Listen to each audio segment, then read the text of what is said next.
expect from her as far as this conversation is concerned? Linda. To you, Brad. And well, we're getting lots of feedback, tremendous feedback actually from across the country, thick and fast. Let me begin with that because we have a great panel lined up for us tonight. But let's take a look at what Kenyans are saying online before we get right into the conversation today. Let's start from Facebook. What are people saying from our social media platforms? Well, as we wait for that, I can just dive into what I have here. There is one Dominic who's saying reconstitution of IEBC is key. Then we move to recall our elected leaders so that we can inject some new blood that is cognizant of the electorate needs and demands. Let's take a look at another one right here. Good job going to the people to get their opinions. Let those concerned decide what is good for them. You have done your part. Well, we've done our part. Let's see, what else do we have on our social media platforms? We have Dominic Mutua. We've read that already, but I'll take you through once again from West Kagu. Jackie, it's very early for me to make that rash decision. In politics, I've learned to watch, learn, listen, and act rationally with emotions in check. Well, and from Chariots, the recall is already late. Our members of parliament, our MP, Justice, I beg your pardon, Justice Kameme, performance is dismally wanting. What else do we have online? Well, we'll be getting more feedback from Kenyans. What they're saying about this discussion. Would you recall your member of parliament and why? Give us the name of your member of parliament and why you'd want him or her out of your constituency. That sets the pace for our discussion tonight. And I'll give you back, Brian. What do you have? Who's your panel tonight? At K24 TV and also at Kameme TV.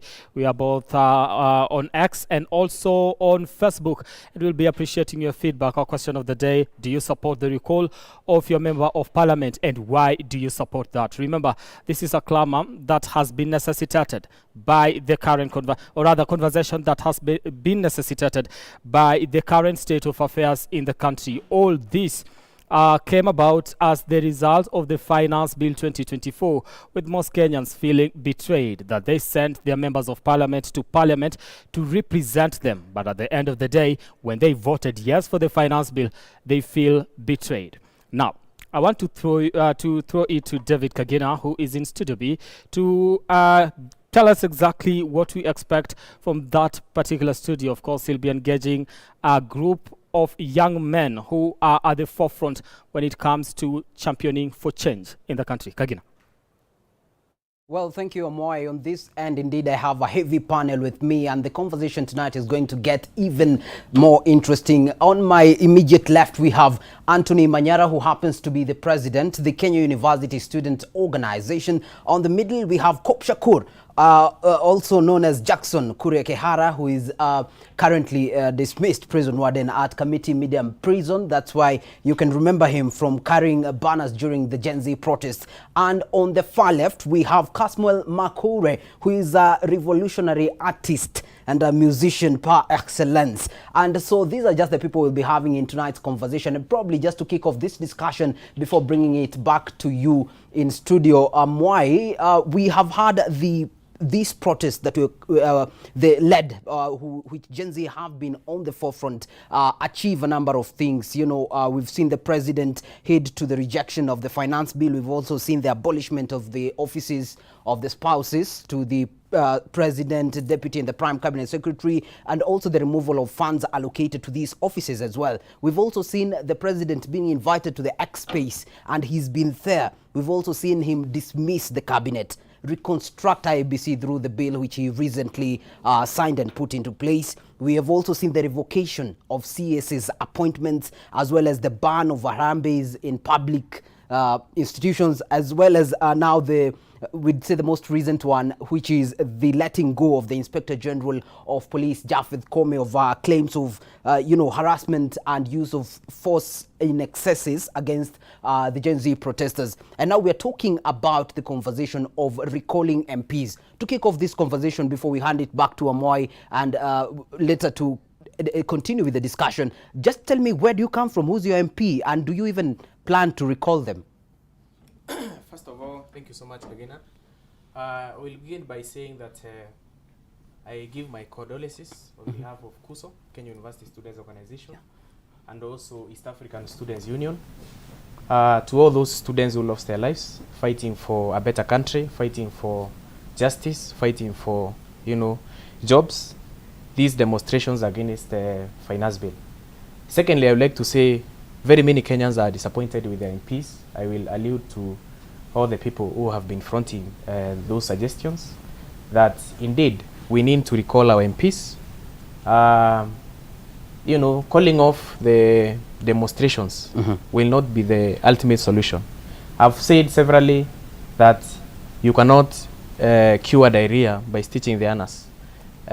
You need to come up with better policies.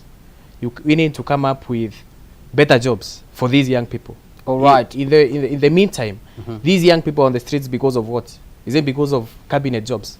Is it because of the finance bill itself? Interesting points you're bringing right there, Manyara. Yes. We'll come back to that conversation, but allow me right now to push it to Kop Shakur. Are you planning to recall your MP, and why? Yeah, my MP is John Kiarie. He voted yes for the finance bill.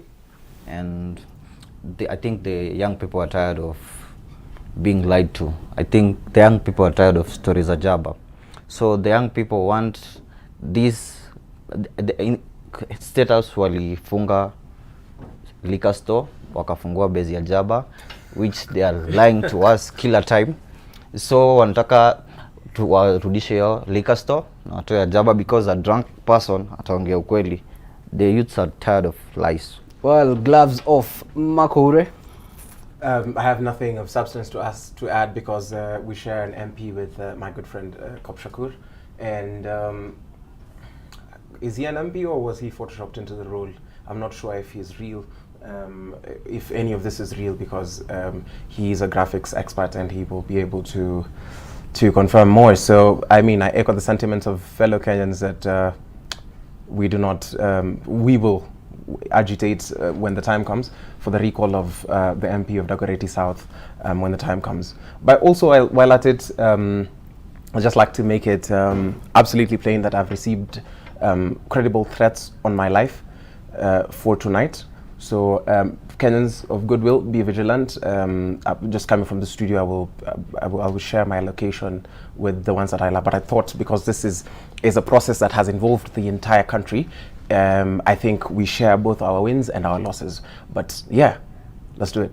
Well, all right, Brian Amoy, indeed we have a lot to discuss this evening. Allow me to take it back to you. But meanwhile, we are on standby for an even more engaging conversation.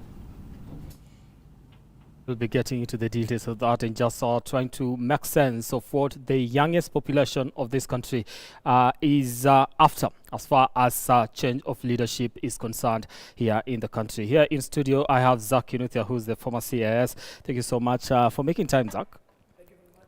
Right. Yes, and the conversation tonight is around the right to recall. Members of Parliament seem to have betrayed the nation as far as leadership is concerned. The people, especially with the Finance Bill 2024, which has elicited a lot of debate. Let me start from this, picking your mind on when you look at what is happening in the country at the moment, and the people seem to be taking control of their leadership, of the leadership of this particular country. What do you make of that first? Thank you very much, and greetings to my younger brothers on the other studio who are doing excellent, fantastic job in reclaiming their country from what they think should not be the guiding principles in their generation. It is well done. First of all, the question that comes to the nation tonight is whether a member of parliament can be recalled, and the answer is in Article 104, is read together with Article 40, Section 46 and 45 and 46 of Election Act 2011, again further facilitated by IEBC guidelines and regulations on the procedure to undertake. It is imperative to note that members of parliament, when they were selling the constitution to us, protected themselves in Article 1042 that they can only be recalled after the High Court has given away ahead. That means that a petitioner will go to court, and that petitioner will seek a leave of court so that they can initiate a recall of an MP. That's very selfish of members of parliament. And secondly, they said that the grounds upon which a member of parliament may be recalled will be determined by the same parliament. Well and good. They did determine it in Elections Act of 2011. However, you're going to note that they had said, selfish people they can become, because they had said, if you contested in a preceding election, you cannot initiate a recall petition. That's very selfish. That means my constituency, which I contested last election, I cannot recall the member of parliament. That is unconstitutional and illegal, and therefore the court went ahead to nullify that as an unconstitutional principle of our constitution, and therefore we are good to go. So this is the difference between now. Under the new constitution 2010, a member of parliament can be recalled. Under the old constitution of 1969, Lancaster House, a member of parliament could not be recalled. However, there is a stark difference. Under the new constitution, the president cannot dissolve a parliament.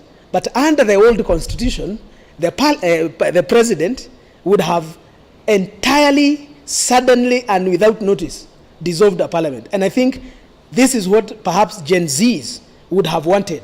They would have wanted to see a president who dissolves a parliament instantly so that they trigger a snap election. And it has happened. Last week it happened in United Kingdom. The Prime Minister dissolved the government, dissolved the parliament, and himself went back to election. It happened again in France. France last month, they had an election which was triggered by president dissolving the parliament so that people can go back to election to elect their MPs and elect a new government. So it is important to say the president under the new law doesn't have the power to dissolve the parliament. And I wish we left it to him, because we would be very happy. Members of parliament are the source of the mess and chaos that you see happening today in the country, because they slept on their job, they abrogated themselves powers of arrogance against the people. That is why Kenyans and Gen Zs went first straight on into the parliament of Kenya, and then decided to go and remove the problem as they deem where. Okay, and I want to ask this before I bring in Honorable Jeremiah Kioni. Yes. You see, some people that have been taken to the street, and I believe quite a number, have been calling on the president to get to disband the National Assembly. Yes. Now you say that that is not a possibility under the new constitution. Yes. Then is this process of right to recall members of parliament that has been initiated, because it is 204, then it needs to go step by step to all the 204 members of parliament. Yes. Does it look like something that is achievable? It is achievable, my brother, but under the current circumstances that our country finds itself in, it is possible but impractical. Why? Because you have no IEBC. Even this clarion call, Ruto must go. And I hope we can have that discussion later on in the show. If Ruto decided tomorrow to resign, I have to tell the nation today, there is only one way. If Ruto resign by his own volition, today, tonight or tomorrow, the deputy president takes over. That would be a disaster to hit the nation than we have ever even imagined. And I ask, it will be a disaster? It will be a disaster because Gen Zs do not want any form of the character of a person in the deputy president to become their president. If they say Ruto must go, what they mean is that Ruto and his entire infrastructure of government must go home. So if they say Ruto must go today, the deputy president takes over. But if they say Ruto and Gachagua must go, then there is a constitutional problem there. that would mean the speaker takes over for 60 days, prepares an election within the 60 days, and Kenyans go back to elect the president and his deputy. But now, my brother, if we have no IEBC and Ruto and his deputy have gone, who presides over election? We fall into chaos, which will invite the military from the barracks to come and stabilize the nation. Do Gen Zs want the military? They have told me unequivocally that they don't want the military here. So what way for the motherland? I'll come later. And I think that's a very important place. Yeah, because this is the thing. We are trying to look for a solution. What would be the best way to go about all these conversations so that at the end of the day, the people of this particular country get to effect the changes that they see fit, especially when it comes to matters leadership. I want to bring in Jubilee Secretary General, that is Jeremiah Kioni. And Honorable Jeremiah, you come from a coalition that has initiated the process to some extent of recalling members of parliament that went against the wishes of the people. Let me start with this, just the same question I asked, the practicality of all this, considering the current circumstances that we are under as a country. Again, thank you for having me, and I think what I want to confirm is that unlike there before, I think the process of recalling a member of parliament is much easier than even expelling a member of parliament through the political party process. What we have under the Elections Act, and my colleague in studio has alluded to it, was an act of parliament that was done way back, I think in 2010 or 2012, thereabout, which was meant to shield members of parliament from that recall. And since I was there, I can tell you what was happening. It was the thing was that we needed the 2010 constitution passed. And members of parliament said, we cannot pass a constitution that is coming to end my term in parliament. So that act that was crafted was like a sweetener. And what happened thereafter is good Kenyans went to court, led by Katiba Institute, and challenged the constitutionality of some of the provisions within that act. And some of them were one is that the grounds upon which you could recall members of parliament had been specified. Now it has been left open.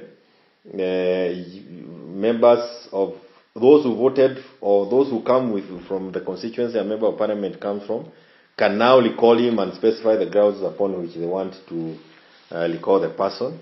There was a requirement, a very, very impossible requirement, where you are required to first of all go to court and kind of get leave of court before you initiate the recall.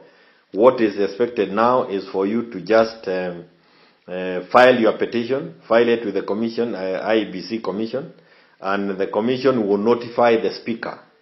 And even the timelines are given. And there is nothing else that is expected from the Speaker of the National Assembly or even from the National Assembly. What the law now provides is that once that notification has been sent to the Speaker, then the Commission shall thereafter proceed to pose the question. And the way they do it and the timelines again are provided. So that if you have fulfilled the requirements of the law, and that is having at least 30% of members from that constituency indicating their desire to recall their member of parliament, after that, it is almost a very straightforward exercise. A question will be posed, there will be a Kenya Gazette that is done, and this is an exercise that can be achieved within a space of maybe 2 months. So I pity and sympathize with members of parliament who thought that things have not changed. This petition was done, I have a copy of it with me. The judgment was delivered on the 14th day of July 2012, and it was before a bench of 3, the judges Justice Kanyi Kimondo, Justice Odunga, and Justice Mwita. So it is a well thought out thing, and the same can befell members of the county assembly. So if there are those who have initiated it, I think what members of public needs to be careful about It's when they initiate it. The word that is used is it shall only be initiated 24 months after. So that word initiated could easily cover collecting of signatures before the 24 months. That you may create a loophole, and some patience may be called upon members of the public so that they are not faulted by the courts, so that they should initiate the collecting of signatures, in my opinion, after the 10th of August this year. So because that by that time, members of parliament will have done their 24 months in parliament. So it is not a complicated process. You will need to have signatures collected from across the wards. It cannot be one ward again. It's good that you have people across the wards collecting signatures. But thereafter, it's a very straightforward thing, because a question will be posed to the whole constituency. And if 50% of those who vote say yes, then the member of parliament will be home and a by-election will be organized.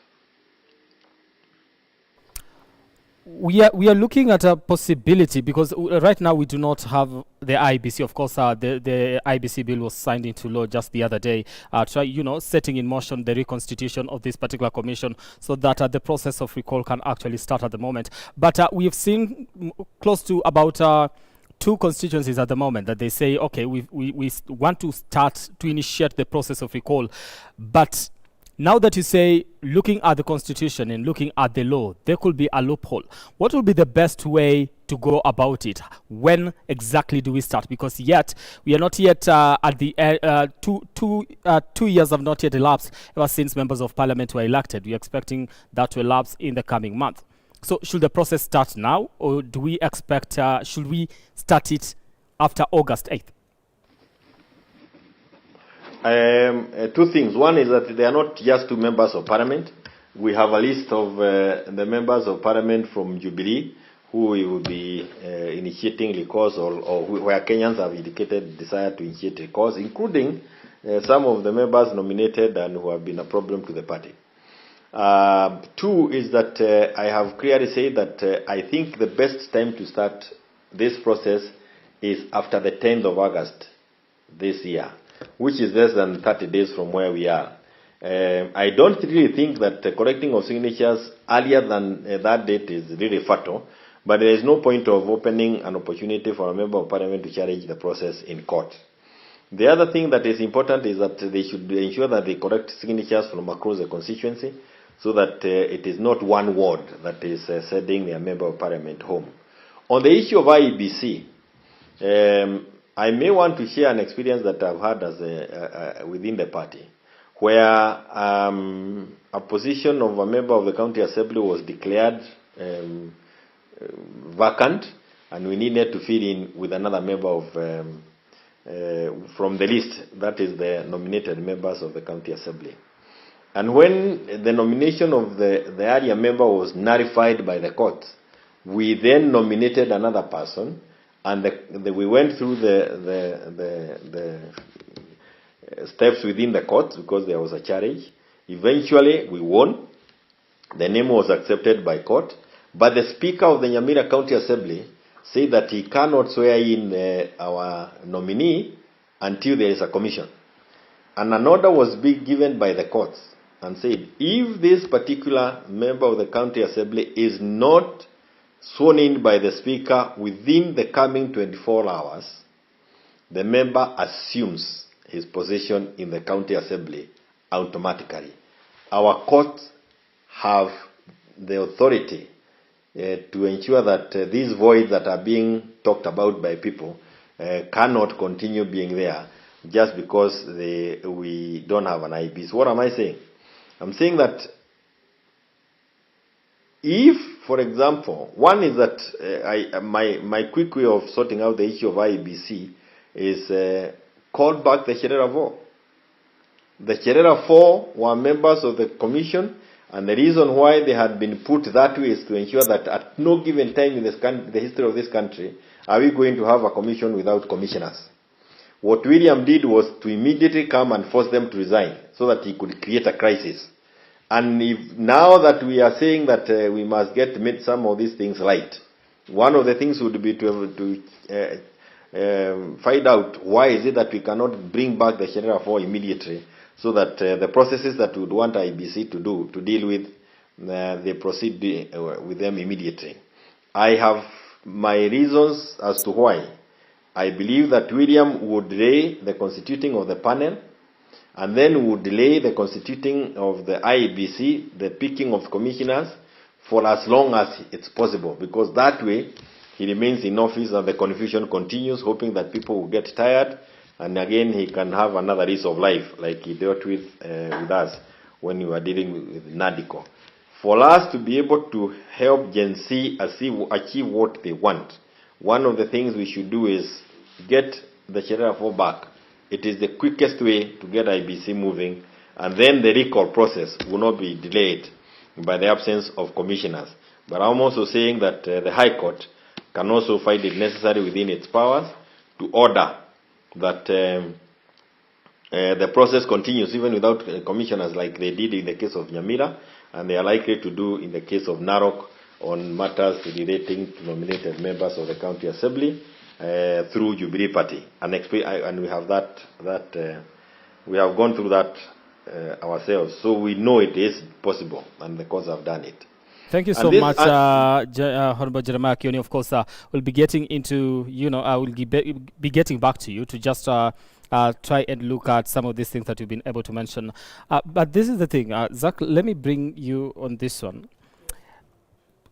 What is mentioned, bringing back the Sheria 4 is, could open a different conversation. Yes. That one we can get on that later on. But the reason as to why people have taken to the streets and now the clamor for recall seems to be clouding the air has to be the Finance Bill 2024, where people feel betrayed by their members of parliament. Yes. When we look at what the Constitution says, does voting yes for the Finance Bill 2024 equal to someone being sent home for betraying the people? Thank you. That's a good question, and thank you for great clarification there from Secretary General for the authentic Jubilee Party, because we believe that the wing of the Jubilee Party that Honorable Kioni leads is the authentic one. The other one is the plagiarized criminal enterprise that has been taken over by Kanini Kega and his musketeer sister. All right, back to now, let me put it this way. Yeah. The grounds for recall are substantiated in in Section 46, Section 45 of Elections Act of 2011. And one of the grounds is extremely certain, is violation of Chapter 6. Chapter 6 is leadership and integrity, section. Covers a lot of what constitutes areas of lack of integrity. Yeah. Number two, that ground is when people lack confidence in their MP, citing grounds of mismanagement of what is PFM, that is Public Finance Management Act. If any MP violates PFM Act, that means they are using the public resources discriminatively, selectively, and in a thuggery manner. They can be recalled. Are you telling me, my brother, you don't know the MPs who are using public money thuggery? So grounds are there. Yes. Voting yes in its own does not constitute a ground. It is not there. It's not anticipated in law. But that's why we are lawyers with SG for Jubilee Party. We can, out of that yes, we can come with 1,000 grounds upon which any member can be impeached. And they are there. That yes constituted a clamor for mistakes that they did in the end. So that is possible to do that. Okay. And also on this Chapter 4, I think while I understand the SG, I think it is not William Ruto who can bring them back. He can't. First of all, he cannot bring them back. So that conversation then will I think that discussion, I mean, it would be good. I take his word to mean this is good. It would be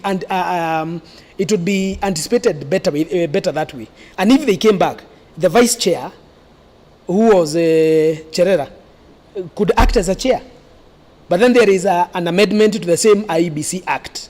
So I don't think that option being viable for now, because the belligerent person they were fighting with, who is the president today, may not be able to do that. Number two, bringing IEBC should not be a choice, because this is part of the Gen Z's grounds for peace. The ceasefire that Gen Z's are calling for, one of it is salient condition, which is not compromisable, that constitute the IEBC. And I think as the president continues to cede ground, even this one he has ceded. I think he has given them about six. He has given LSK, ISPAC, he has given Interreligious Council, he has given PPLC, Political Party Liaison Committee, and he has given Azimio and Kenya Kwanza within Parliament and non-allied to bring the people.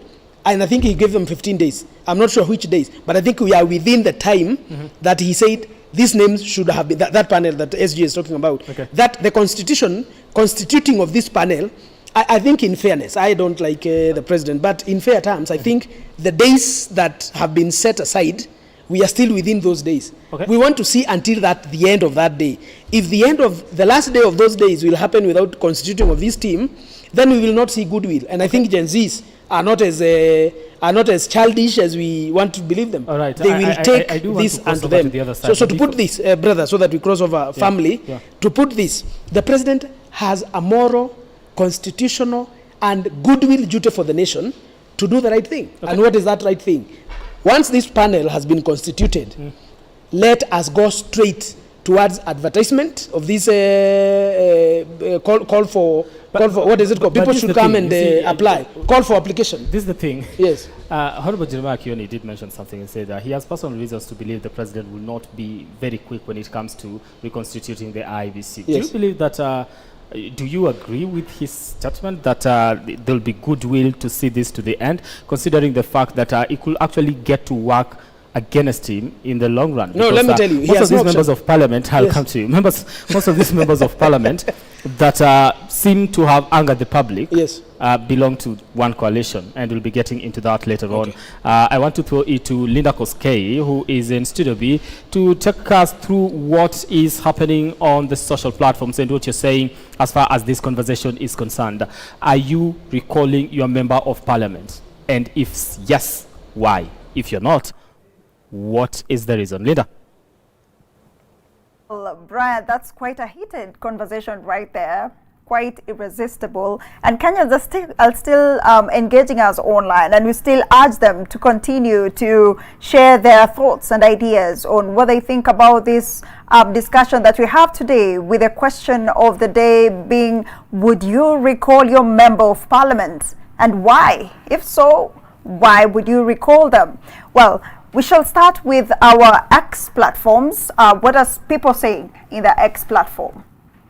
Well, Esther Wanjiro from Murang'a, our member of parliament, has failed to deliver on their promises and has been unresponsive to our needs. That's Esther. And let's go to Samuel Kipto from Eldoret, the member of parliament. Lack of action has led to stagnation and unmet basic needs in our constituency. Let's take a look at what Beatrice Mbogo from Mombasa is saying. We need a leader who listens to us and advocates for our interests. Our current member of parliament has not done that. Let's keep sampling more. Is there more? Let's see. That's Kevin Otieno from Homa Bay. There have been multiple instances of misuse of funds and corruption under our member of parliament's watch. Well, Mary Njogo from Nakuru, it's time for new leadership that can bring fresh ideas and energy to address our issues. John Kamau from Kiambu, our MP has shown dedication to the community's long-term projects, and we should give them time to see this through. Well, Grace Acheng from Kisumu, despite the challenges, our MP has been transparent and engaged with constituents regularly. Well, we have some positive response there. Let's take a look at what Moses Mutiso from Machakos is saying. Every leader deserves a chance to learn and improve. Let's allow a member of parliament more time to deliver on their promises? Well, we have varied response from Kenyans. Others supporting, others saying their members of parliament are working in the grassroots, while the majority are saying that their members of parliament should be shown the door. Well, we'll be keeping an eye on what Kenyans are saying online, and we'll be sure to sample them right here, with a question of the day being, would you recall your member of parliament? If so, why would you recall them? And remember, our Twitter handle is at K24TV, at Kameme TV Kenya, and also in all other social media platforms at K24TV, at Kameme TV Kenya. Back to you, Brian.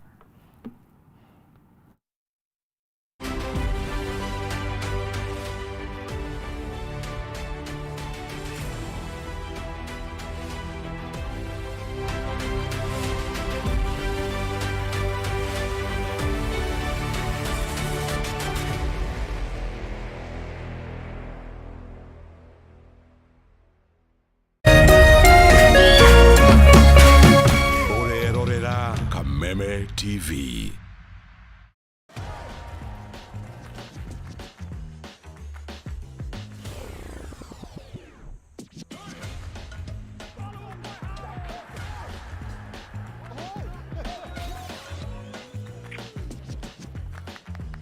This season, enjoy na Go TV. Beste yako wafuta. Tuna connect na ligi zote. Jishikie Go TV leo ujinice na the best futa live on Supersport. Go TV. Love it.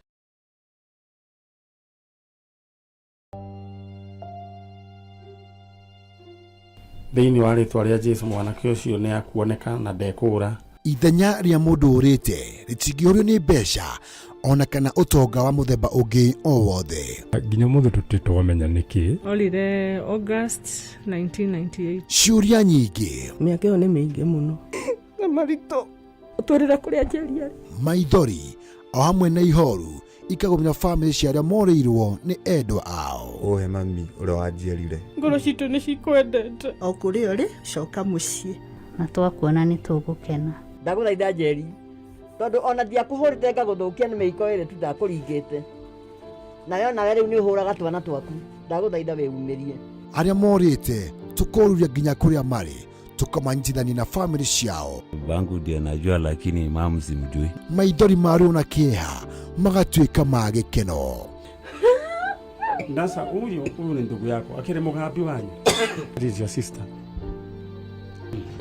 Sasa huyo ako hapo, sasa huyo ndio mama. Wacha, I want to surprise you. Huyo sasa ndio mama. Yeah.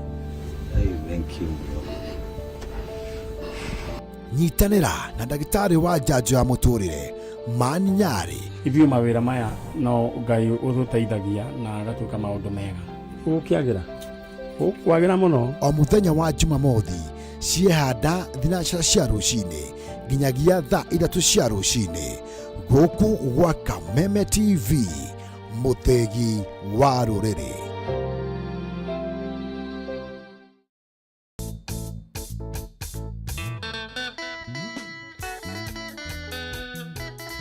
Mũrumo wa kĩgoco nĩ cama wa karingaringa, ndarama ona ciĩgamba. Ũka inyuothe tũgoce Jehova thĩinĩ wa ũnene wake na ũthamaki wake.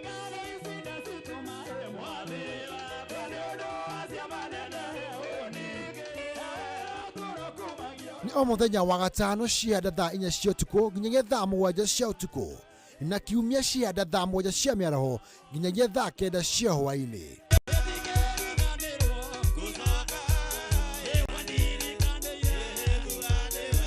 Kũhĩtũkĩra Jesũ, rekei tũthiĩ na mbere kũnengera Jehova igongona rĩa kĩgoco.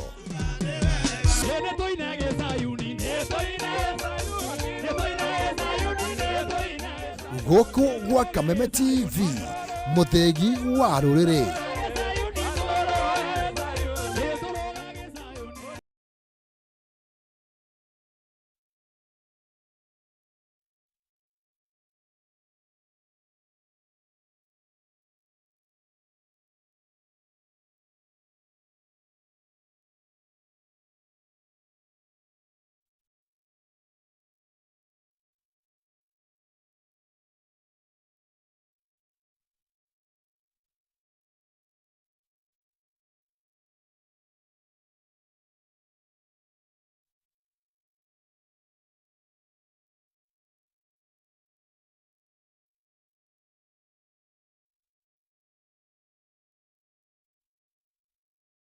On a joint production between K24 and Kameme, a product of MediaMax. And with me is an interesting panel that is made up of Kasmuel Makure, a revolutionary artist. We also have Jackson Kuria Kehara, who is aka Kop Shakur, who happens to be a prison warder. And we also have Anthony Manyara, the president of the Kenya University Student Organization. And the discussion we are having today is centered on the right to recall, especially for the members of parliament, as that has been the next agenda after the list that we've had. But right now, allow me to move to Kop Shakur. Initially, we have had the discussions in the other studio talking about there being no structure for when the president exits, the deputy president exits, and the Speaker of the National Assembly exits.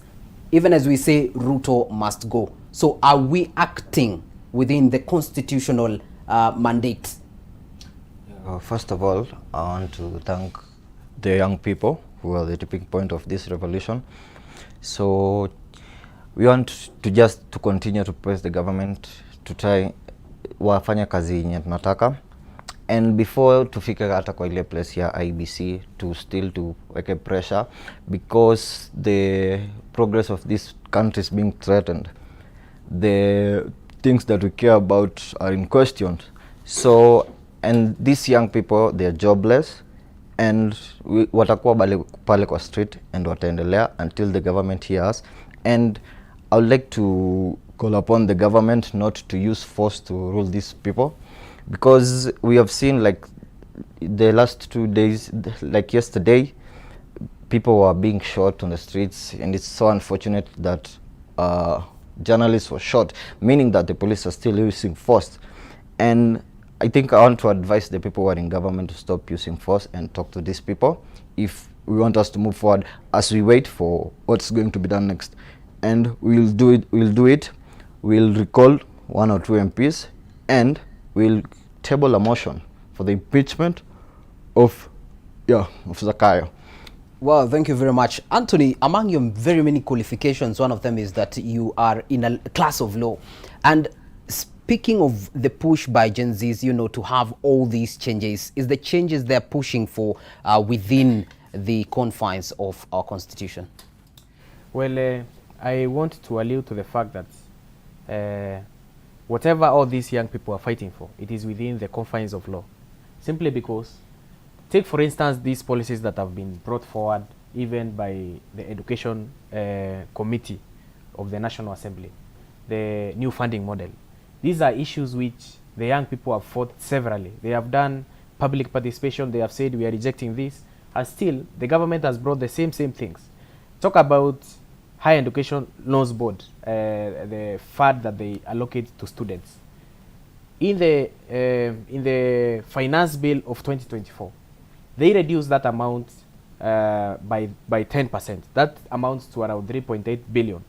These are the issues which these young people are fighting for, and even when they are fighting to ensure that these MPs are recalled, all they want is accountability. They have lost trust, the public confidence, they have lost trust in these MPs. This is why they are pushing for to have new leaders, new faces. And remember, comrades are not stupid people. These are people who are very wise. They know very well, the forest. You can change one baboon, replace with another monkey. All these, you bring together the same political class, you reshuffle, you bring some people who have been in the cold, you bring them again as new faces. This is why the call for these Gen Zs, what they want is people who are qualified. When we are talking about, for instance, the CS for education who was there, CS Mashogu, who was very clueless. I will be very much shocked if the president brings someone of that stature again. We want someone who has the requisite knowledge, who has the experience, who can be able to handle that kind of sector in the way that we have confidence in. Remember, these students, they are not just fighting for their own causes. They have seen their parents struggle with school fees. Some universities have increased. Yes. Okay. First of all, you're talking about the CSS who are incoming, and here, what we're talking about, we still don't have trust with the government. Yes. So, and there are some people who are short, and it's very unfortunate that the president took to his ex-accountant condemned the killing of the US ex-president, and he hasn't mentioned anywhere about the shooting of the journalist who was shot in Nakuru. And what, before we even get to the CSS position, there's a lot to be done. People have been killed. There have been police brutality. No one has been brought to books, and we cannot go there without fixing these other issues. The same people that have died are the same people who are fighting for this revolution. Yeah, so before we get to there, justice should be done. People should be arrested. Right now, like, I'm an interdicted person because I spoke the truth. And there is a killer cop, a trigger-happy cop. I don't know if he's crazy or what. He's still there working for the government. We should not get until the people who have been fighting with us, justice should be done. Again, all right. I have to be very clear. Yeah. I think what our colleague here is talking is something we can identify with. Some student from JKUAT, he was called Denzon Omondi. He was killed and dumped in a quarry, in a dump site. His body mutilated. Remember, even right now as we speak, Kasmuel here is receiving threatening messages. These people, the government, the police, they are still threatening these young people who are coming to the streets. What are they fighting for? Remember, these people, they are fighting for jobs. They want a better country with better accountability. How can 50 people die and then the government moves just like that? We want to see how it can be able to account. This person was abducted. His body was found in the city mortuary. What transpired? People are in fear because you are moving to the streets. You fight for the people, and then in the evening you are abducted. Kenyans cannot know when you are abducted unafanyiwa nini. You might be wanaenda wanakufanyia a lot of torture. Even before you die, there's a lot of pain. So I feel like even as we speak with the Secretary General for Jubilee Party, and even former CAS Zaki Kinuthia, they also need to tell us, can we hold the government into account? Where are these bodies? You see, me, I firmly believe even the 50 people, those are the ones that we know. Maybe we have lost a lot of lives, a lot of comrades in the struggle, and we want the government to be very transparent. They tell us where are they taking people, why are they doing so, and can we be able to, those families, how are they going to be compensated? Thank you. All right, and even as we discussed that, there is a school of thought, Kasmuel, that yes, the government has heeded to some of the demands by the protesters, the Gen Z protesters. However, the protesters continue demanding, and some think that this might lead to anarchy. Is this the road to anarchy? I do not understand where the government gets this perceived notion that we want the country to descend into anarchy. I do not know where in our activities we have said that we want our country to go into anarchy or our country to burn. When we were on the streets, what we were saying is we demand that corruption ends in government. We've demanded that we want the people who are governing us to be accountable. We have said that we want accountability from the ruling and political class. I do not know what people get this idea that we want the country to descend into anarchy, because if you look at the said demands that the government has met, they are just but bare minimums. If a president has fired people who he had hired unconstitutionally, he's just but doing his job. If a president has postponed the posting of members of an office which was held unconstitutionally, he is just but doing his job. So that's why we will say, I will not sit here and applaud a fish for swimming. I do not know if this is the way the president loves to be addressed by being surrounded by yes men, but I think it is a very dangerous thing that if he is surrounded by people who cannot tell the emperor when the emperor is naked, it gotten to the point where the president now has to face public shame because he was surrounded by an echo chamber, by people who are afraid to tell him this is where the country is going wrong. And I refuse to also believe that the president should do the groundwork. It just shows me the people who are surrounding the president are people who have such little to no regard of the people who elected them there. Because you see, even when the president yielded to the desires of the Gen Zs, when he recalled, and I say recalled in air quotes, when he said that he would recall the finance bill, which is also a very debatable topic, you still find that there are MPs who went ahead and said, while they just respect the decision of the president, they still would have voted yes. So in my head, how I see it playing out in State House, when these people meet the president, and the president asks, and all Manyara over here has been a politician. When the president asks, kiongozi ground iko aje? I believe that the people around the president wanasema ground iko salama, ground inakuimba, wanasema uendelee hivyo vile unasema. This he should have seen way earlier, but he is preoccupied and surrounded by people who are only interested in lining their pockets and being on the president's good books instead of the Kenyans. And what they're forgetting is they are but our elected representatives. And you remember the cliche Article 1, which has brought so much pride in the Kenyan people, which says all sovereign powers belongs to the people of Kenya and shall be exercised only in accordance to this constitution. The people may, then they yield the powers to the people who might represent them. And so when you see the Gen Zs on the streets, we are heavy on the shall, because the people who we delegated the role who are in charge of the word may, have shown us time without number that they do not have our interests at heart. So when we say that Ruto must go, it is an ideology that he represents. And this system is currently not working at all. It is not dysfunctional, it is not working. So people are asking us what next, and we are like, even right now, we do not have anything. So for the ruling class, it feels as if we want to plunge them into anarchy because they have the funds that they could loot, they have things, they have properties all over, and it feels like they're going to lose something. But I want you to ask yourself, what's happening to the millions of the youth who have no job, who have studied and have no work? What happens to those people? Because as I've consistently said, corruption is tantamount to genocide. And when you steal money that is meant for a child's vaccination, it means there's a child who will not make it past a certain age. And you're not killing them by the ones, you're killing them by the millions. That's why we are saying, when we talk about corruption and the war against graft, it is a very serious war for us. It is a very, very serious clarion call. When we say Ruto must go, it is everything that he represents. It is everything, every person who is surrounding him. And so we are not asking the country to plunge into anarchy. If everyone is so obsessed with the question of what's next and what not, we would not have gotten independence if the Mau Mau fighters were obsessed in answering the colonialists' answer, the question, what next? So the ruling class should just shape up. If they just did what it is they were elected to do, removed that hubris which they want to show us over here, and just acted within the constitution, we would not be in this situation of political unrest. Again, I would love to remind the president that he said that no political officer will participate in public harambes. Barely a week later, he goes and he does a fundraiser for a church.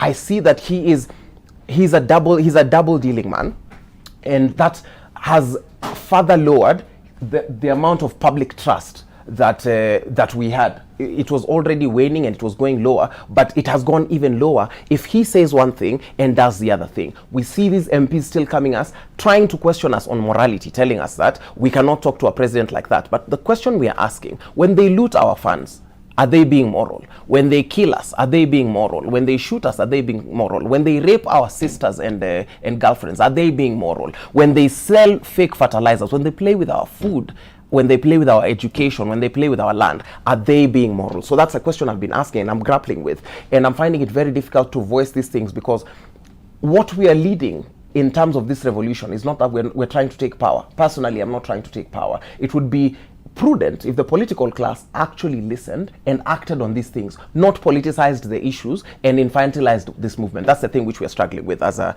young person.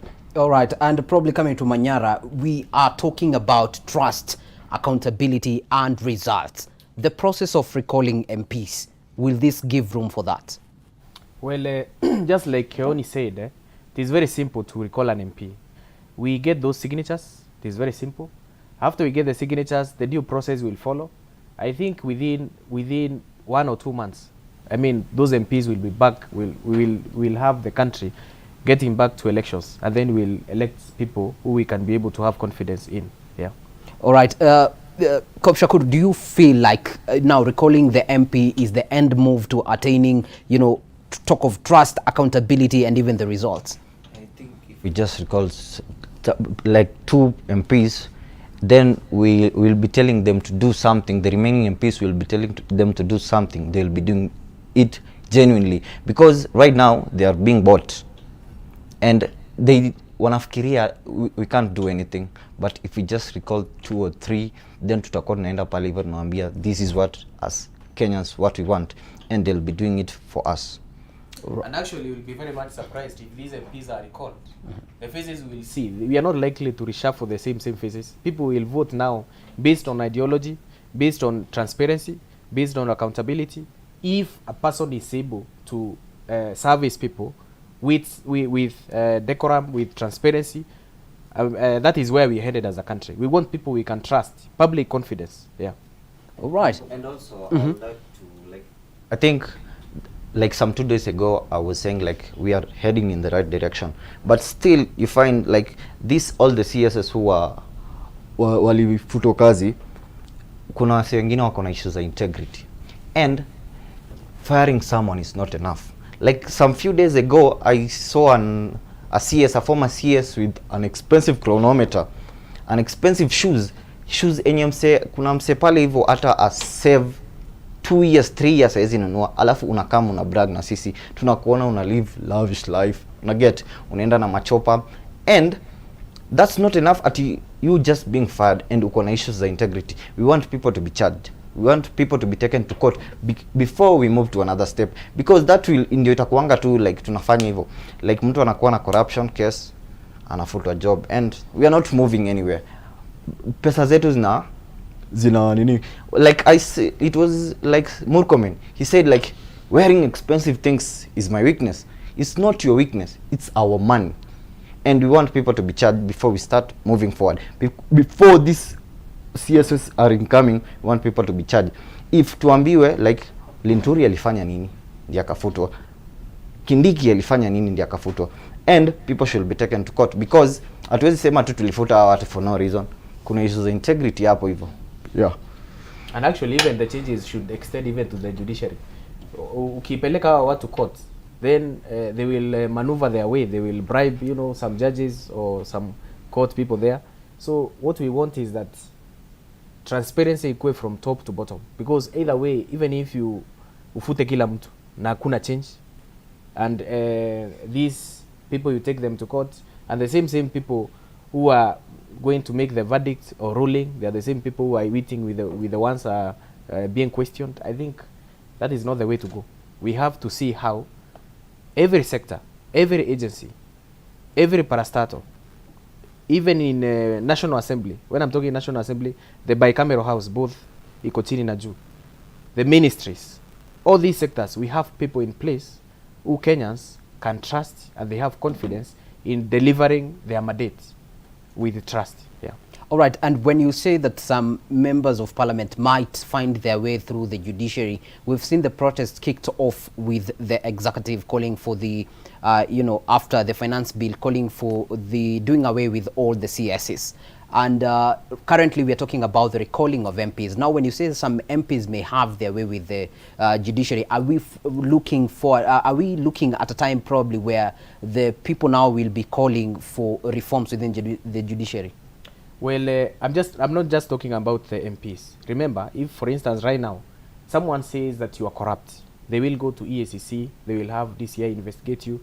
We want to see these agencies also having players there who can be able to be trusted, people who have qualified, they have experience, and their integrity level is top notch, so that this process, it is a transparent process, and we can be able to see this person is taken to court because of 1, 2, 3, and that person is gets a fair ruling, which the public can say, enyewe huyu mtu aliiba hii pesa na ameshukiwa hivi na amepata fine ya hivi, ama ameenda prison because of this, or remand, whichever it is. Corruption. What we are fighting for is corruption, definitely. These young people, they are not, remember, this country is very rich. It can be able to cater for each and every young person in this country. The only thing we need a government which can be able to expand manufacturing, processing, offer incentives to the private sector, have these companies also providing paid internships, pay these young people. We are supposed to live in a country in which a young person, akifika miaka tuseme 22, is employed, he is satisfied. We elect people in government not for them to reward their cronies. If you are an MP, you are elected. We have seen them getting children of their cronies wanawapea bursaries. We have seen MPs profile people in those constituencies. You make sure that you have condemned a certain family to poverty simply because they didn't support you in the campaigns. And now we are changing the narrative to ensure that this leadership we expect in these constituencies, they are issue-based. They are people who have the genuine interest of the people at heart, so that each and every young person in this country has a chance of living in a decent manner. Remember Vision 2030, it was an architectural blueprint which was talking about every Kenyan having a decent living. If you look at the Sustainable Development Goals, from number 1 to number 4, they talk about how you improve the situation, the life surrounding a person. If you look at African Union Agenda 2063, they also talk about how in this era, in this generation, you don't have to have your father at Yaliba Shamba in 1990s or 80s. That if your parent was has been poor, doesn't mean that you also have to be poor. You have an equal chance. You have gone to university. You have done kama mimi nilifanya architecture. How many architects have graduated even from the university have jobs or even gotten internships? Very many people are jobless out there. These people who are in the streets, they are angry.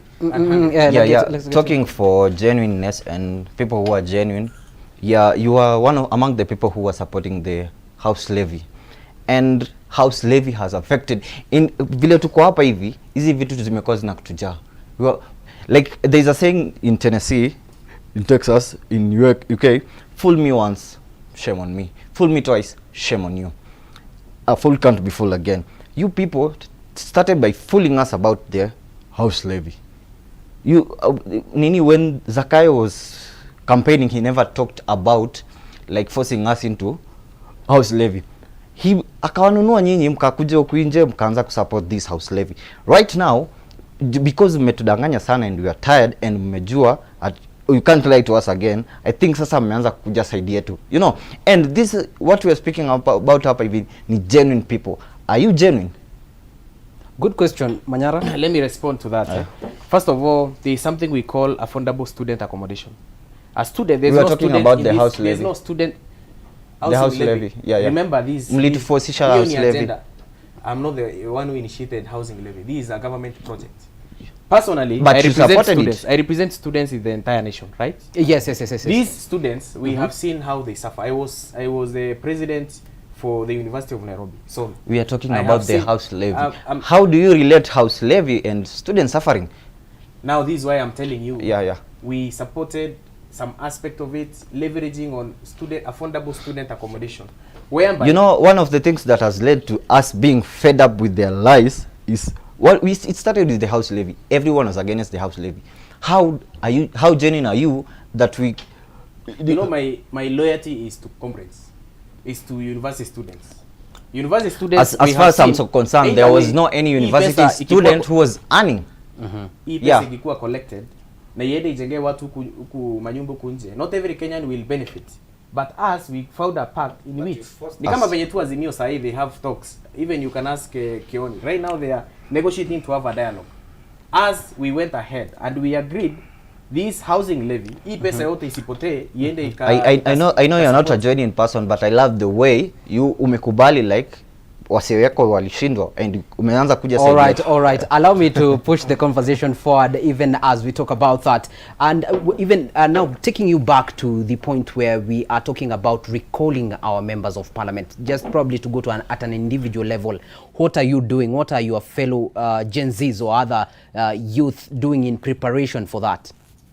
I think it's time for us to now face ourselves as Kenyans and tell each other the truth, which we've long not gotten the chance to reflect upon. The political class has failed us absolutely terribly. But this political class is a resultant of our actions. It is resultant of our decisions. Some of the people that you can see drive the movement online are people who campaigned directly for this government. Some of the people who are now very vocal are people who laughed at the people who voted differently from this government. And as Kenyans, we have enabled this culture Because we expect tokenism from Mheshimiwa, where somebody will not be elected because of the policy which they stand for, but by the depth of their pocket, but by the tribe by which they stand for, but because the tribal leader has said this. And this takes us into a very slippery slope, in the sense that out of all these members of parliament that we see, I can only account for maybe Senator Omtata and the MP, not even, I would talk maybe about the MP for the senator of Embu. That's the one who I saw, this is a person who was elected actually just because they were poor. If you look at a parliamentary campaign, it costs maybe 10 to 30 million. If an individual spends that kind of money, you expect them, just thinking the way we human beings reason, you expect them to recoup. And that's where this attitude comes from. So even before I get to the recall process, part of the civic education that we need to do, because if we recall one person and elect using the same standard that we've always used, there's no need to recall a single MP then. Then there's no use for this Ruto must go hashtag, because it means we have not been transformed in our minds. If we do not change the pattern by which we vote, if we still vote tribally, if we still vote for the person who gives us the most money, if we still vote as a birthday present to a person, if we still vote to punish another person and not for the idea, we are still going to be in the same problem which we found ourselves. That said, after we change our minds as Kenyans, because those political people, the people of the political elite, also are Kenyans. They are our fellow Kenyans, because we cannot elect these people unless they convince us. The political class is a true reflection of who we are as Kenyans. When we look at the political class, this rotten political class, this selfish political class, this corrupt political class, it represents half of the population of the voters plus one. That is who you are as a Kenyan, and if we do not change that, if we stop voting, if we do not stop voting for tribal politics and saying, I will not give this man a vote because he's Luo, because he's Dorobo, because he's a Chonyi or a Jibana or a Sabaot, if we still vote along those lines, we will find ourselves in these similar problems.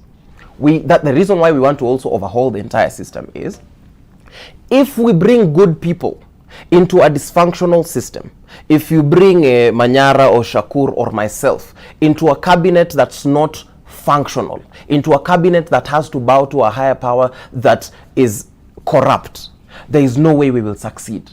That's why we are trying to overhaul this entire system. Sequentially now moving to the process of recall, because you've asked me the question. This is part of what I am doing. I am doing civic and voter education. And what I've done for the past minute or so is part of challenging, these are your beliefs. Trying to, when we still expect people to privatize public problems, you find churches building hospitals and schools. Where do churches get the money? They will have to take them, because the people who bring in the most money are the political elite, because the offerings do not match the amount of money that the political elite can bring. Functions of the central government or government in general being delegated to things like the church is what brings the rot in the church that we see. That is why you found that we are also complaining that the churches have been silent, but they go for brown envelopes in State House. It is by design, I think. So until we change our minds, until we get to the point where we acknowledge that we have been a horrible voter populace for a very long time, recalling MPs has no effect. Remember, I hope we do, but if we do not succeed with this whole Ruto must go agenda, if we have to withstand 3 more years of governance, we need to remember that by that time, if we are not consistently educating, learning and re-educating ourselves, we will fall into the same pitfalls. Coming to what I'm doing personally, beyond the voter and civic education, which is my right and duty, it is in ensuring that I agitate for people to get IDs. Part of the agenda we want is that the young people can get IDs. I'm not saying that IDs could expire, that's totally fine, but they cannot be charged at 1,000 shillings. Bring back that fee to 100 shillings.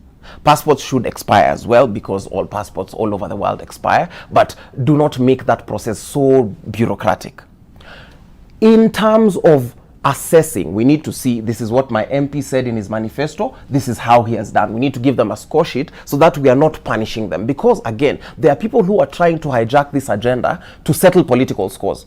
So there is someone who will want to fund the people who look like they are most vocal to push for the recall of a particular MP, and I think I am recalling them on good ground, but I am being used as a pawn in a much larger chess game that I do not understand. So I want us to go into active reading, active study for ourselves. My friend Wanjiru said we have to caucus and have these town hall meetings, which we have been doing beyond the spaces. We have insulted these people enough, and they've shown us they do not care. It is time for us to organize and say, chuma chenyu ki motoni.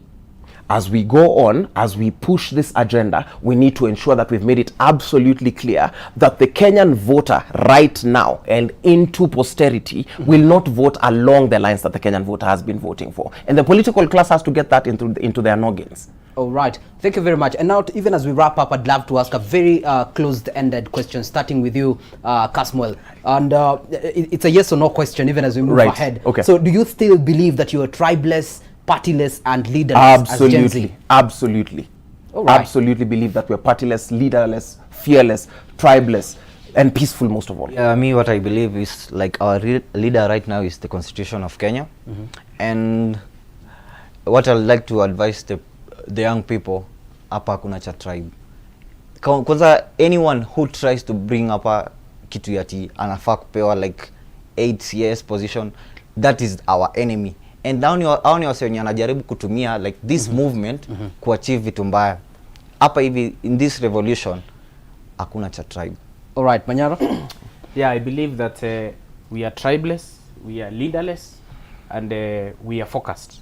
So mine is to tell comrades out there, long live the defiant, the most ruthless, and the most stubborn, the most revolutionary spirit of true comradeship. Long live. All right, well, indeed, Brian, that right there has been Kasmuel Makaure. That is a revolutionary artist. We have Jackson Kurekehara, aka Kop Shakur, who also happens to be a prison warder, currently interdicted. Yeah. And we also have Anthony Manyara, the president of the Kenya University Student Organization. And clearly you have heard what they've had to say about the right to recall as well as the conversation on governance in this country. For now, allow me to give it back to you, Brian. I'm David Kagina. All right, thank you so much, Kagina. Of course, I hit a debate from that particular studio with the nation's youngest generation airing out their views and saying, by the way, it is time for change in this particular country and we're not stopping. Joining us also tonight is Steve Mbugwa, who is a council member LSK. Thank you so much, Steve, for making time for this conversation tonight. And let me just throw it to you. You see, change has already started. The issue that has to do with governance in the country, the young people, of course, we've been listening in to what they had to say, and they're not stopping at, at this particular point. They didn't stop at the reject finance bill. Right now, they are in the process of wanting to punish members of parliament, and also they are going all the way to the presidency. But back to the issue of members of parliament who want to be punished. Does the grounds for recall that have been stipulated in the Constitution and what we are fronting right now as one of the reasons that they need to go home, will it hold water at the end of the day? I think, and thank you very much for this opportunity, and I want to say a very high salute to all the patriots out there who have been on the forefront to fight for this liberation of this country, especially on the rule of law, because the sweetness about happening in this country is nobody is fighting saying mtu wetu needs to be in government, mtu wetu needs to be given a share in government. People are just advocating for the respect of the rule of law, the respect of our constitution, and we have noticed for a long time most of the people who have led us in government, especially parliament and the executive, most of them have had serious issues of accountability and issues of integrity. And so the issue of recalling members of parliament based on that, we have so many of them who fall short of that particular requirement and even fall short of Article 10 of our constitution. So that is not news, because if you can remember, I think sometimes back we saw some of the governors being stripped of their position because of court matters which are pending in court, and those are just a sample of guys who managed to be taken to court. So it is a serious problem around the country, but what I would encourage Kenyans and especially constituents who intend to recall their members of parliament, it's also very important that we become more proactive in holding them personally accountable for the gross violation of the Constitution, the areas they have violated, the things that we can pick out from their conduct in managing the public resources by patronizing the NGCDF, because that has been one of the biggest channels of misuse of public funds by the members of parliament. Okay, let me come to this because you see, like I said, one of the reasons that has necessitated this particular debate is voting yes for the Finance Bill 2024. Yes. Now, moving forward, if this particular process is to ever start, maybe in about 30 days from now, what else could people look at and say, let us incorporate this one? Yes, we feel betrayed on one particular front, but also for it to hold ground, we need to incorporate something. What do they need to look at? This one I wish to answer as a youth in this country, and what I would say is the issue of finance bill, from the observation of the things that have been moving on in this country, was more or less a catalyst of the pending underlying issues. So the question and the concerns I think Kenyans and citizens will be looking out for is how their CDF have been managed, because I think that has been one of the major issues on how the parliamentarians have been misusing the funds on distribution of some of these assets. You find they are buying a bus which is supposed to cost 5 million, you find they have been billed at 10 million.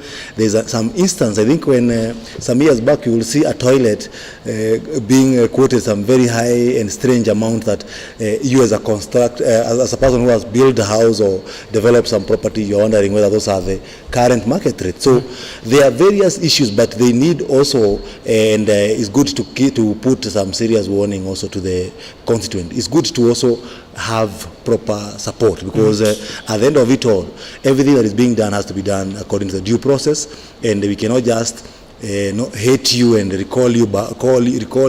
We have to have substantive reasons and grounds as to why you need to be kicked out. And how did you manage the funds? Which articles of the Constitution have you violated, especially on integrity and accountability? What are the various issues we have noticed in your term as a member of parliament for the last 2 years you have done, which are which violate the Act of Election Act, or even some of those things that may also be of distraction to the repute of. Okay, so there's quite a number of issues that we could actually be looking at when it comes to, trying to make this particular process meaningful and also bear fruits at the end of the day. Let me come to you, Zaka, and this is the thing. Some people could look at it, and I know you talked about this earlier. Some people could look at it and say, okay, it could be an exercise in futility. And earlier on we ran a story, people saying, okay, it is one mistake that you've done, but we could give you a chance to self in the cross-cutting a political divide. Members of parliament have done extremely well as far as enriching themselves is concerned. Members of parliament have actually, all of them, gotten a home to go to. You could see that some of the homes that were attacked by Kenyans, they are extremely beautiful palaces. These are mansions akin to which we are promised by religion in heaven. So some of these people are driving top of the range fuel guzzlers. So members of parliament must be given to it. They have done extremely, most abundantly beyond what even their wives, husbands, children, families expected they would do. But that is not why they were elected by Kenyans. They would have gone to business, to legal practice like him and I, to make money and buy those things. They were sent by Kenyans to parliament to legislate. Legislation means making laws that alleviate the pain of the economy for Kenyans. Have they? They have made laws. But have they made laws that alleviate Kenyans? No. They have made laws that exacerbate the pain, including Finance Bill 2023, Finance Bill 2024, reassignment and misappropriation of money. They have reduced budget for education. Capitation is virtually going negative everywhere, from primary school FPE to secondary school FDSE to capitation for TVET, which was 30,000 in my time as an assistant minister. Now it is 17,000. They have removed all the subsidy that had been put by successive governments, including the colonial government, for university education. So all the people who are in the villages and in the city are suffering under mismanagement of lawmaking process by our members of parliament. Kenyans sent members of parliament to parliament to go and do something else called oversight. Have they been oversighting our money? Have MPs been calling for accountability for national government? Have they been asking for accountability in governors, counties? Have they? No. The last thing they were told to go there and do was to represent them. Which MP, in your own assessment, my brother, has been representing people where I come from? In Muranga, I come from a constituency called Kigumo. A random picking of people in Kigumo cannot tell you they are represented by their MP. Okay? In any case, they tell you that they have been misrepresented. Okay. If you go to Mombasa, the same pain. You go to Nyando, Kisumu, the same pain. You go to Masabit, the same pain. So, as far as the mandate of the MP is concerned, making laws, oversighting the government and all tax-consuming institutions, as well as representing our people, they have failed. And therefore, what do I call for? I call for nothing less but what Gen Zs are saying, anguka nayo. Okay.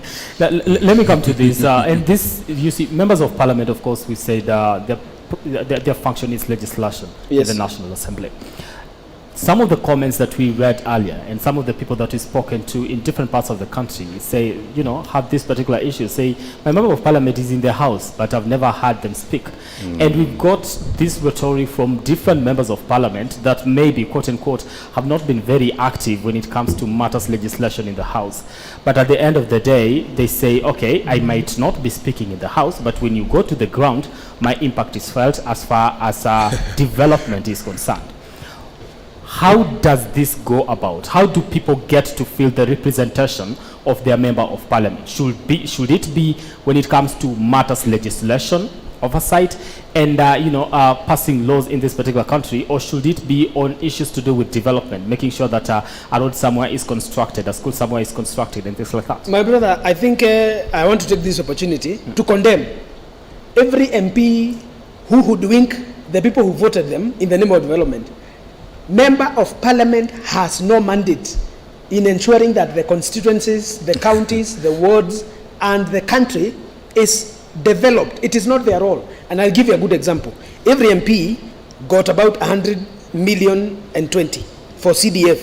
But CDF is a ring-fenced money that goes to three things: security, goes to education, and goes to other things like disaster and whatever. So this money is given to members of parliament as patrons. They are not the one managing it. There is a national office called National Government Constitutional Development Fund.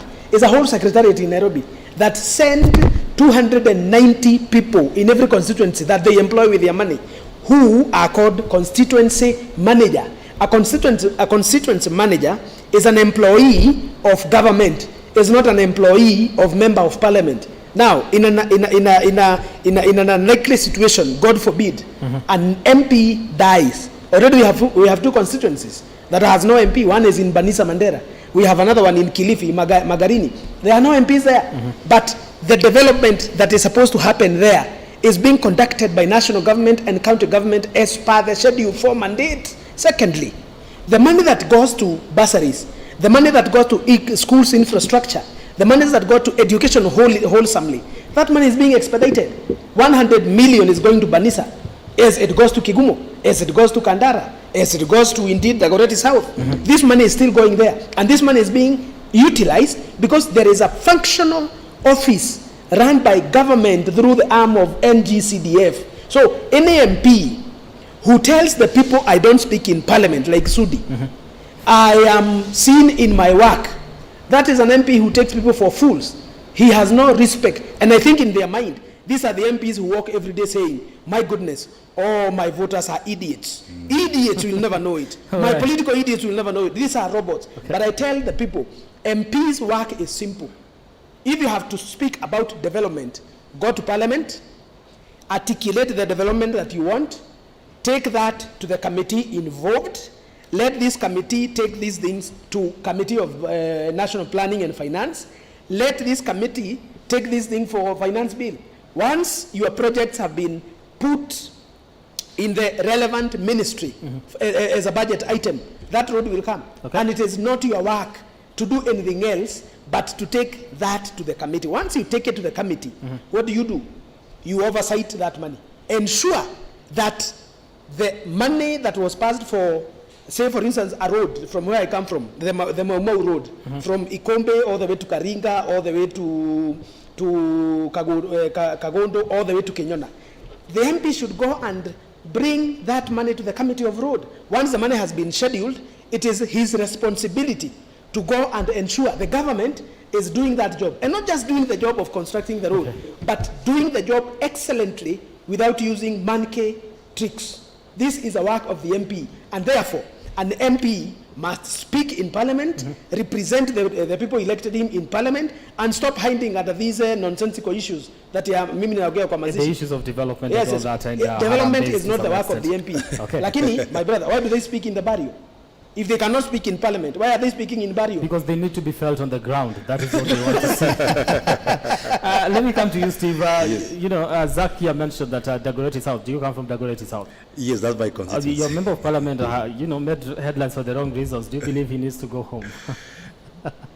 I want to tell you, I don't want to comment that because of a political statement. Okay, but I know the constituents of Dagoretti South will take the necessary action to any leader who is misappropriating their funds and who is not representing them right. Because if you look at Article 95 of the Constitution of Kenya, highlights 6 heads on the role of the Parliament, and I can quickly mention them for the purpose of the public. One of them is the National Assembly represent the people of the constituencies and special interests of the National Assembly. They deliberate and resolve issues of concern to the people. They enact legislation in accordance with Part 4 of the Constitution. Of this chapter, the National Assembly determines the revenue allocation, the appropriate funds and expenditure of the government. We also remind that they review the conduct of the office of the president, the deputy president, and other state organs, and they also exercise oversight over state organs. So when you are seated in the House, and also approve now declaration of wars and all those things of emergency. So when we are asking ourselves, is my MP doing the job? We need to be looking at those issues. Is my MP representing the interest of the constituency in the Parliament? Is the MP oversighting the government and the state organs on the appropriation of funds? Is the MP oversighting this project and how the funds are being used? Is the MP approving now the budgets that are required to bring development in this country? Before we go to now at how many roads has the MP built? MPs they don't have the role to build roads. And that's why I think the High Court of Kenya has pronounced itself on the issue of MPs' involvement with the CDF money, because they don't have any role on that, and it's not their business to pull that. But for a long time, members of the public have felt in this hoodwinking, and I think it's time people also learn, because unless you learn the responsibilities, you will not be able to even recall an MP, because you don't even know whether they have performed or not. Exactly. Some of them will be trying to recall them, and then someone reminds you, but they built the road, they brought a bus for this school.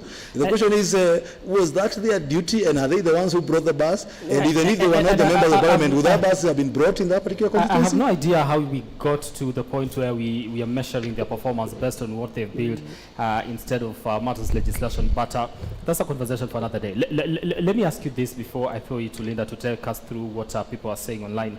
The process of recall at this particular moment seems to be a little bit tedious. How can we make it easier when it comes to recalling a member of Parliament? Are there things that we need to look at in this particular process and say, okay, this one is a little bit tricky, it makes it hard for the process to actually be initiated? Because to some extent, because I was speaking to some of the youth and they were like, okay, at this particular moment, we feel like this is going to take more time. By the time we're done with this particular process, we'll be heading to 2027. So instead of trying to recall at this particular moment, let's just wait and go to the ballot and vote them out. So how do we make the process easier? And do you believe it is a tedious process? I don't think the process is tedious, because if voting, people are able to vote within a day, and you find 1 million plus people have voted. So if people have intention to recall a member of Parliament, to raise 30% of the votes, of the signatures, will not take a lot of time. Why? Most of the constituency, apart from those in highly populated areas, most of them don't have a lot of people. If a place has 40,000 people, 30% of that is a very small number to raise. But all these issues also depend on their aggrieved constituents, and how determined they are to do this, because the rhetorics that we have had for a long time, and I think that is what led us to even the protests we have witnessed across the country, is the fact that people say things but they don't follow them up, and that's why you will see some of the cartoons which were in the paper dailies today will describe as if it's a passing wind. This is just another passing wind which came around and moved. But for this issue to have a life, and for the constitution to have a life, because as I mentioned in the discussion, in the start of the discussion, the call this time around is not about our person. The call is a bigger call that whether you are in politics or not, whether you are in government or out, is going to help you, because it's a call about respect to the rule of law, which affects your daily activities, which affect your rights in various ways. And that's why you find sometimes you may keep quiet when you see a protester being harassed in town, but tomorrow you'll be arrested on your way home and you'll be harassed, and no one is going to raise that question unless the issue was addressed on police harassment and the misuse of police power. You will find yourself this to be a recurrent issue across the country. So this is a matter that if there are people, and we know and we have concrete information, they have violated the constitution, they have misused public funds in our constituency level, we need to initiate the process and not look at it from a tedious process, the same way we don't find it tedious to wake up and vote. If there was a by-election today called within 90 days, people will mobilize and campaign and get out and vote. One of the things that puzzles me also is you recall a member of parliament, and also the constitution does allow them to vie again when there's a by-election. I think if I was to change that, maybe we could change that. I want to take it to Linda. Linda, how are you? And what is happening on the social platforms? What are people saying as far as this conversation is concerned? Are they ready to recall their members of parliament? If not, why? If yes, what are they saying? Linda. And we've received numerous responses from Kenyans across the country with varied opinions on whether to recall their members of parliament from wherever they're coming from. And from K24 TV on X, as well as K24 TV on Facebook and across all the social media platforms, as well as Kameme TV Kenya on Facebook, X, and on WhatsApp as well. Kenyans have been speaking. I don't know whether my director, Jackso, can just give me some of the feedback. We can sample here just to see what they have to say. Well, we have James Njoroge from Nyandarua. Our MP has neglected infrastructure development and our roads are still in poor condition. That's one from Nyandarua. Let's go to Kiambu. Despite my many promises, our MP has not addressed the water shortage issues in our area. Let's move on. Peter Omonde from Siaya. Our MP has been absent from critical community meetings and is out of touch with our needs. Next, we go to Meru County. Alice Mudhoni says there is lack of transparency in how funds are being used. We need someone more accountable. And from Meru, we head straight to Bomet County. Joseph Kiplangat says healthcare facilities in our region are still under-resourced and our MP has done little to improve the situation. From Bomet, we head straight to Kitui County. Patricia Mwikali, youth unemployment remains a major issue and our MP has not implemented any effective programs to tackle it. And we move to Bungoma County. Our MP has failed to address the rampant corruption in local projects leading to wastage of resources. And from Bungoma, we head to Kisii County. Rebecca Cheng, educational support for our children has been lacking, and our MP has not prioritized these essential needs. Let's move on. Let's keep sampling. Simon Dongo from Laikipia County. Security in our area has deteriorated, and our MP has not taken, our MP has ignored the plight of farmers struggling with low market prices and high production. Those are just some of the feedback. I don't know whether we have any other. Well, that's from Bungoma County, Kisii, Eldoret. We have so many counties, and Kenyans really wants to chime into this conversation. But thank you. for joining this conversation today. Thank you to all Kenyans who have shared their views on whether they would recall their members of parliament. The feedback highlights the diverse opinions and concerns from different regions across the country. While some believe that the MPs deserve more time to fulfill their promises, others feel let down by unmet expectations and unaddressed issues. This conversation underscores the importance of accountability and responsiveness from our elected leaders. Well, that is all from me. My name is Linda Koske. I throw it back to you, Brian Amwai. Good night. All right, thank you so much, Linda, for taking us through the feedback of what Kenyans are saying. And I want to engage my guests here for their final remarks as we wind up on this conversation on the process of recall. Let me start with you, Zach, as we wind up just in another 2 minutes. This is the thing. People are watching this particular show tonight, and most of the feedback that you've been able to see here, there's a lot of people that are very dissatisfied when it comes to their members of parliament. Seems to be agreeing with you to some extent when you are trying to rate them on how they've performed ever since they were elected. If they want to go through this particular process and say, I want to start holding my member of parliament accountable for the actions that they take, and I want to punish them because I feel they have not represented me, I want to put someone there that is going to represent my needs, I do not have to wait until 2027. If they are watching it tonight, lay down for them the process that will be successful by the end of it. Thank you. Just under 2 minutes. Thank you, Brian. And let me, in defense of also the members of parliament, let me also put it this way to Kenyans who are watching us. It is unfair to demand all the things I've seen people demanding there from members of parliament. Yeah. Members of parliament cannot do those things. It is not their role. Like water. Let me put an example. It is not the failure of MP. This is the thing. If you took to the campaign platform and said, I'm going to give you water. They have to lie to the bed they made. First of all, they suffer because they lie. When an MP come to address the people and tell them, I will bring water, I will build roads, all the bridges will be connected. Every child will go to hospital and fight free drugs there. I am going to ensure women don't get old and men do not pick their nonsense, please. Okay. So the things you lie about, you will suffer for them. Okay. But to tell Kenyans just straight on, it is not fair that MPs are also the Leviathan. That MP is a solution to anything. Every time you see an MP, all your solutions are sorted there. Okay. MPs cannot do that. Right. So members of parliament, as has been told by my colleague here, Wakili, members of parliament have distinct roles. The governor has his distinct roles, and water is an almost wholly defunded function, devolved function. So if there is a problem of water, the first person you should go for, and I'm saying this as my last comment to Kenyans, if there is a problem of water in your constituency, the person to go for first is not your MP. It is your governor.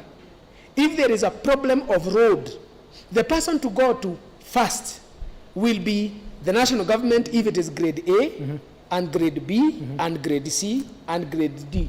So if it is governors... Some of these things you're saying then need to be the process of occupying counties.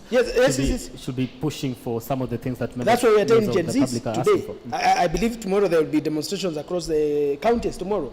Kenyans who go to counties, they should go armed with the Constitution Schedule 4 to see that if there's a problem with nursery schools, if there's a problem with vocational training centers in your area, it is not your MP. Let's be honest, it is your governor who is failing. Okay, so governors and presidents, which is executive, are the one mandated with the development of your country. Okay. Not the senator, not the woman rep, and not the MP. The MP can only do so much in grading Kera roads. Okay. But that money is in the CDF. That money is passed through the CDF from Kera, so that small roads within the constituency are made there. So, dear Kenyans, as we go to sleep tonight, I want to ask you, young people, to speak for your rights, because the day you don't speak, it is the day you start rotting down. Okay. But even as you speak, be reasonable, be measured, and have a goal. What do you want? If you want MPs to perform their duties, We must hold them responsible on the duties we elected them to do. Okay. And MPs should stop lying to the people. All right. Recalling an MP is very easy. Under the new judgment that was a petition by Katiba Institute, it is provided for in Article 104 as read together with Elections Act of 2011, Section 45 and Section 46. It is not a difficult job, but you cannot impeach an MP that he's not picking your call. You cannot impeach an MP that is not making water and roads and those things. The grounds for dismissal of an MP which is recalling are clear. You guys have a very good night. See you when you see me. Good night. All right, Steve, I want you to wind up for us here. And my question is still, somebody's watching tonight, and I'm giving you a minute kindly. Somebody's watching tonight and want to know what would be the best way to go about it that does not have, loopholes at the end of the day. If they want to start the process tonight or after 30 days, that is maybe after the 10th of August, in just under a minute, how do they go about it and just make sure that it's a successful process by the end of it? I will repeat and say and let the Kenyan to understand that it's important when we are holding, and echoing what my colleague Zach has mentioned, when we are holding them accountable, we hold them accountable on the job description and the grounds for these violations. And with that, and with clear evidence that some of them have been at the center of misuse of public funds, because as of now, they have been the patrons of this particular kitty under the NGCDF. But for you to also accuse them of misappropriation, you need to have concrete evidence of their involvement on how, either through their proxies or through their family members tendering these businesses, or through their friends.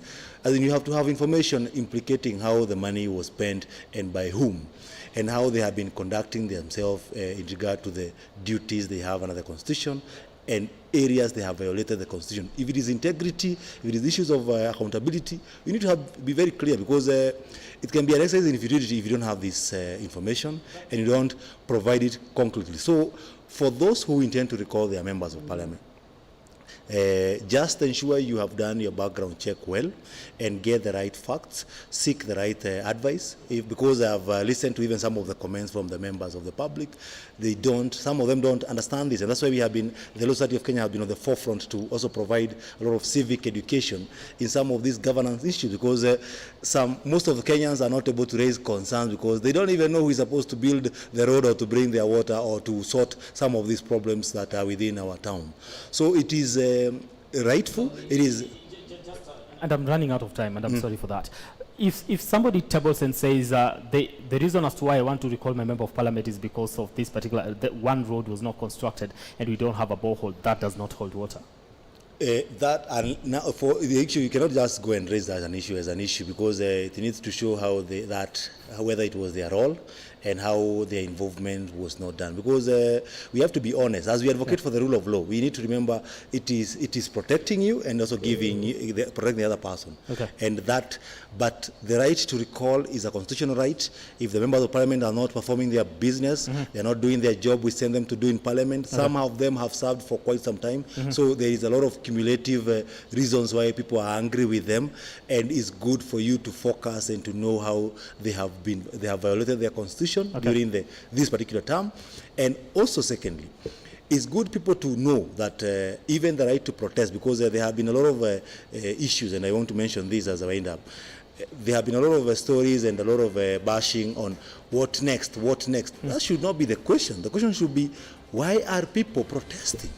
Why are they protesting? If they are protesting about their right to health to be dealt with, let us address that. And the relevant quarters in the government and the ministries and the departments that are supposed to deal with that to be held accountable. If there is misappropriation of funds, we hold these people accountable, so that we don't keep on asking the question of what next, what is the next course of action, instead of addressing the concerns. And also, as the youth, we continue to agitate for good governance. We also become a bit, we ensure we concretize the ideas and the concerns in a way that is palatable to the public, and to avoid misinterpretation and misunderstanding, because that is what now makes a revolution die. Thank you so much. Thank you so much. That is Steve Mbugua, who is a council member LSK, and also Zaki Nuthia, who is former CS. Thank you so much, gentlemen, for making time for this conversation. Of course, the process of recall, If you want to initiate that, of course, we've been having a conversation here in studio, and from 6 p.m. all the way to this particular time, and 11 p.m. tonight. I believe that you've gotten something from this conversation. If you want to start initiating the process of recall, you now understand how to go about it, what to look for, especially if your member of parliament has not been performing to your expectations. My name is Brian Amwai, and as the conversation goes online, if you want to increase the pressure, continue increasing the pressure. Ukipenda anguka naye, utakuanguka na member of parliament, anguka naye. Thank you so much for your time, and for everyone that made this one a success tonight. I do want to thank you so much for watching all the way from our Swahili team at 6 p.m. led by Busara Naman. To this particular moment, where I had David Kagino, and of course me, and Linda Koskei, and the entire production team that made this one a success tonight. I do want to thank you so much for watching. All right, do have yourselves a lovely night. Let's do this again next time. Good night.